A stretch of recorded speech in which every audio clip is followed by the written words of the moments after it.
updates coming in. The Congress party has decided to move the election commission after the BJP's Muslim League remark sparked a controversy. Pragya joining us with the details. Pragya, the Congress party taking to the election commission, moving the election commission after the Prime Minister and the BJP leaders compared its manifesto to the Muslim League manifesto.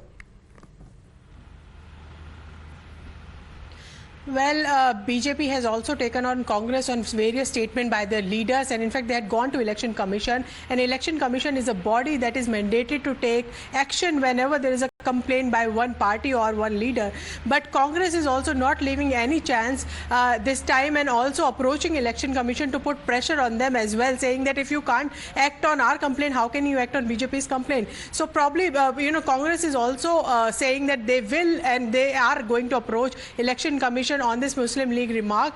The Congress believes that BJP cannot, segregate them or isolate them on basis of politics of appeasement and say that they are working for one religion and only one religion at all. This is exactly what BJP is trying to set the narrative as well. BJP, taking a cue from Congress narrative, has said that this looks like a Muslim League's manifesto, and they are working to break the country. Every page reeks of breaking and tearing the country apart. They are working for appeasement, and this is exactly what BJP is standing against, is what BJP leaders are saying.